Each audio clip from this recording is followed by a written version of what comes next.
Assalamualaikum warahmatullahi wabarakatuh. Alhamdulillah, wassalatu wassalamu ala rasulillah. Anak-anakku sekalian yang dirahmati oleh Allah Ta'ala, alhamdulillah kita masih diberi oleh Allah kesempatan untuk melanjutkan aktivitas kita dan menyelesaikan kewajiban-kewajiban kita, yang semoga dengannya ini Allah senantiasa menjaga kita semuanya dan menjauhkan kita semua dari segala mara bahaya, bencana, musibah, bala, dan segala hal yang tidak kita inginkan. Amin ya rabbal alamin. Anak-anak sekalian, kita akan melanjutkan materi yang kedua dalam Pondok Ramadan virtual ini, yang mana kita akan membahas tentang perintah kewajiban puasa. Dalam ayat Al-Quran surat Al-Baqarah ayat 183, Allah berfirman, A'udzu billahi minasyaitonir rajim. Bismillahirrahmanirrahim. Ya ayyuhalladzina amanu kutiba 'alaikumus shiyamu kama kutiba 'alal ladzina min qablikum كما كتب على الذين من قبلكم لعلكم تتقون. Sadaqallahul azim. Hai orang-orang yang beriman, diwajibkan atas kamu untuk berpuasa sebagaimana diwajibkan atas orang-orang sebelum kamu agar kamu bertakwa. Dalam sebuah hadis Rasulullah SAW juga menyatakan, Syahrul Ramadan itu adalah salah satu di antara bulan yang dimana kita diwajibkan untuk berpuasa di dalamnya. Dalam sebuah hadis, seorang sahabat bertanya, akhbirni ma faradallahu alayya minas siyami, faqala syahru Ramadan illa an tatawwa'a syai'an. Seorang sahabat Rasulullah berkata, kabarkan kepada saya apa yang diwajibkan untuk saya akan puasa. Nabi Muhammad SAW menjawab, puasa bulan Ramadan, kecuali jika engkau menambahnya atau berpuasa sunnah. Hadis ini diriwayatkan oleh Bukhari. Hadis ini menyatakan bahwa umat Islam diwajibkan untuk menjalankan puasa Ramadan. Dan sebagaimana kita ketahui bersama, puasa merupakan salah satu dari rukun Islam, di mana seorang muslim, dia pertama harus bersaksi bahwa Allah adalah Tuhannya dan Rasulullah Muhammad SAW adalah nabinya, dan kemudian mendirikan salat, menunaikan zakat, puasa Ramadan, dan berhaji. Syahadatu an la ilaha illallah wa anna Muhammadar Rasulullah wa iqamis salah wa ita'iz zakah wa siyami syahri Ramadan atau wa siyami Ramadan, dan wa hajjul bait. Jadi ini adalah rukun Islam, dan puasa adalah rukun Islam yang keempat yang kita semuanya berkewajiban untuk menunaikannya. Anak-anakku sekalian, definisi puasa. Puasa adalah menahan diri dari semua hal yang bisa membatalkannya, sejak terbitnya fajar hingga terbenamnya matahari, dengan niat khusus. Jadi puasa ini tidak hanya menahan makan dan minum saja, tetapi juga menahan diri dari semua hal yang dapat membatalkannya. Ada beberapa hal yang membatalkan puasa di luar makan dan minum. Nanti kita akan jelaskan. Dimulainya kapan? Dimulainya sejak terbitnya fajar. Terbitnya fajar ini adalah waktu subuh. Jadi adzan subuh itu adalah pertanda terbitnya fajar, dan di situ kita start berpuasa. Finishnya kapan? Finishnya adalah saat azan maghrib. Azan maghrib ini dikumandangkan saat matahari sudah terbenam. atau benar-benar terbenam. Matahari terbenam ini datang waktu maghrib dan setelah kita berbuka puasa. Jadi puasa, ada sebagian orang yang mengatakan puasa dimulai dari terbitnya matahari. Itu tidak benar. Jadi yang benar adalah mulai dari terbitnya fajar, bukan terbitnya matahari. Terbitnya fajar kalau di Kota Malang, hari-hari ini puasa Ramadan tahun 2021 atau 1442 Hijriah ini, kita puasa startnya yakni terbit fajar, azan subuh itu pada pukul 4 lebih 16 atau 17 menit. Maka sebelum itu kita seyogyanya berhenti untuk makan dan minum, dan kita pada 4 lebih 16 menit itu kita sudah start berpuasa. Sudah tidak ada lagi makanan di mulut kita, dan kita sudah start puasa, dan kita boleh menikmati makanan lagi setelah datangnya waktu maghrib, yakni ketika azan maghrib berkumandang.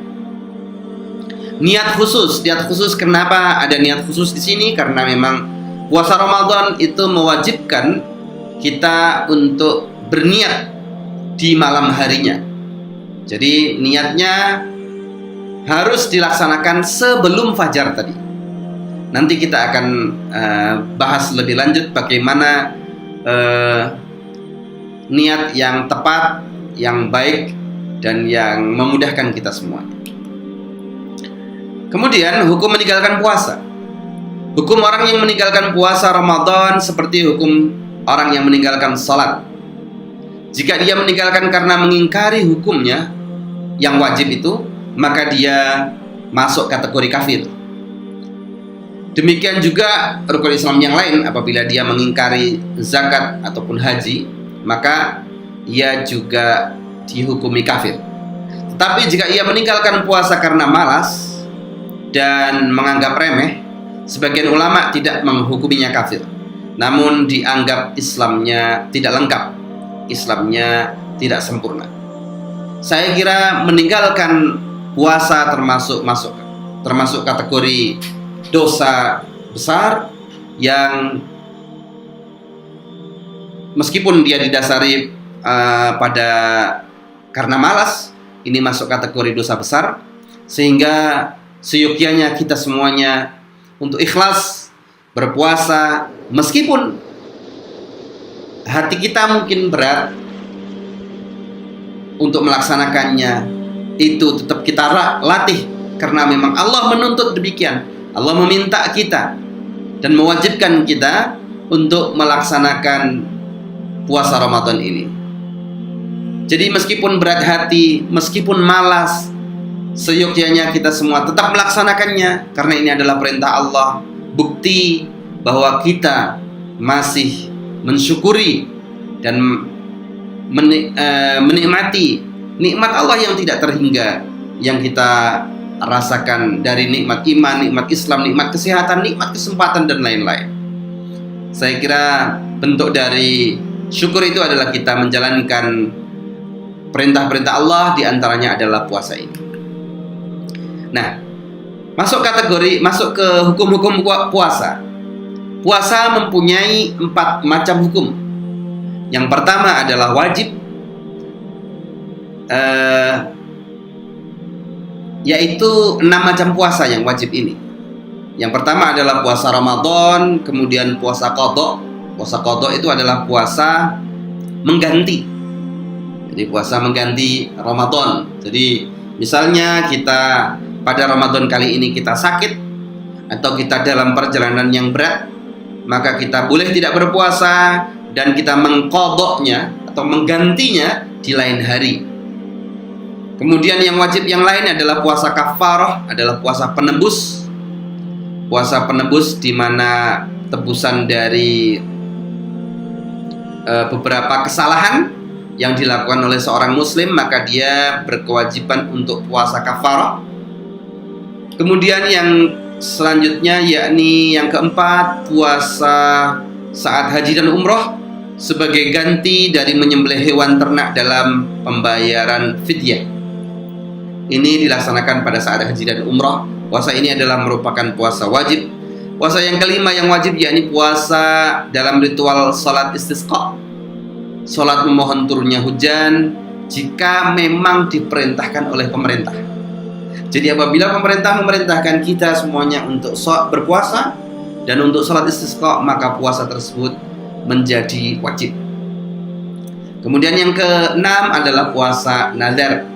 Jadi apabila kita bernazar akan suatu nikmat, kita dapat nikmat, kemudian kita sebelum dapat nikmat kita sudah bernazar, apabila saya nanti lulus begitu, saya akan berpuasa begini misalnya. Maka puasa tersebut menjadi wajib karena dia telah bernazar, dan nikmat yang ia harapkan itu telah diberikan oleh Allah. Kemudian hukum puasa yang kedua yakni yang sunnah. Sunnah terbagi menjadi 3 macam, yang terulang setiap tahun dan yang tidak terulang setiap tahun. Yang terulang setiap tahun seperti puasa hari Arafah. Hari Arafah ini adalah hari ke-9 dari Dzulhijjah, dan puasa Tasu'a atau hari ke-9 dan puasa Asyura ini hari ke-10 dari bulan Muharram. Hari ke-9 dan hari ke-10 dari bulan Muharram dan tanggal 11 Muharram. Kemudian puasa 6 hari di bulan Syawal dan puasa pada bulan-bulan suci, yakni puasa pada bulan Dzulqa'dah, Dzulhijjah, Muharram dan Rajab. Ada lagi puasa 10 hari pertama pada bulan Dzulhijjah dan sebagainya. Ini adalah puasa-puasa yang terulang setiap tahunnya. Kemudian ada juga puasa sunnah yang tidak terulang setiap tahunnya, tetapi seperti puasa Ayyamul Bid atau hari-hari putih, yaitu tanggal 13, 14, 15 setiap bulan, yakni setiap bulan Hijriyah atau Qamariyah. Dan juga ada puasa Al-Ayyam As-Sud atau hari-hari hitam, yakni tanggal 28, 29 dan 30 pada bulan Hijriyah. Nah, jadi ini adalah pada saat terang bulan dan pada saat gelap atau hari-hari hitam, Ayyam As-Sud.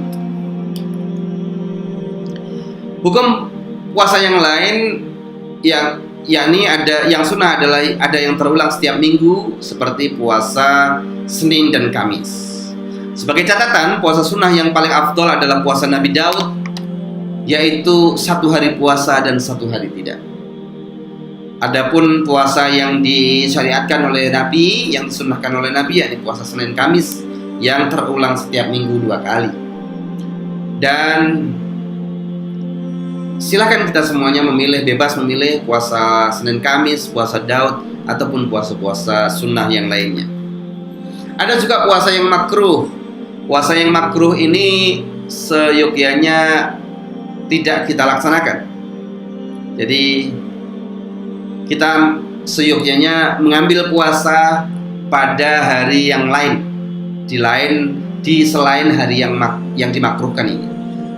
Seperti puasa hari Jumat saja, atau hari Sabtu saja, atau hari Ahad saja, tidak makruh jika digabungkan tidak makruh. Tapi apabila dilaksanakan 1 hari saja menjadi makruh. Makruh juga pada puasa sepanjang tahun atau puasa dahar itu juga makruh bagi orang yang khawatir puasa tersebut dapat membahayakan dirinya.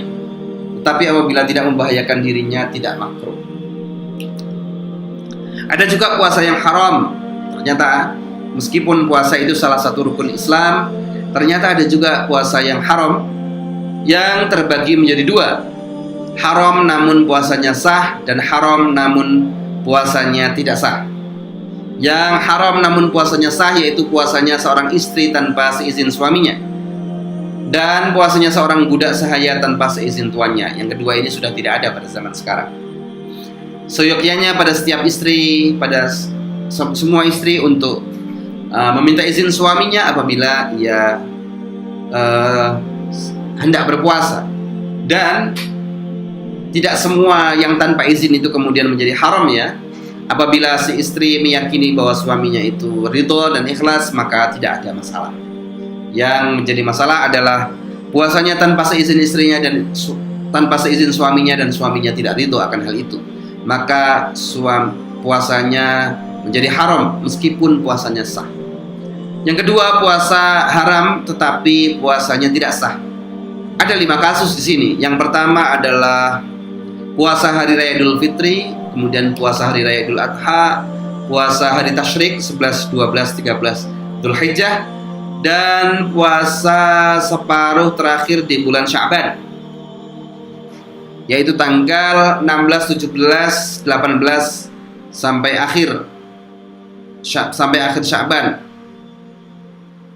Kecuali apabila ia sudah melakukan itu sebagaimana kebiasaannya ya. Misalnya dia sudah biasa puasa Daud atau puasa Senin Kamis, maka itu tetap dilaksanakan, tidak masalah. Kemudian puasa hari Syak atau hari Ragu, yaitu puasa hari ke-30 pada bulan Sya'ban. Jika sudah ramai dibicarakan tentang terlihatnya bulan atau hilal. Saya kira itu beberapa hal terkait dengan materi kewajiban puasa bagi setiap muslim yang Allah bebankan kepada kita semuanya. Semoga kita dapat melaksanakan puasa ini dengan ikhlas lillahi ta'ala, sehingga Allah akan membalas puasa kita ini dengan ampunan dan pahala berlipat ganda, sehingga hidup kita menjadi semakin bermanfaat dan berkah.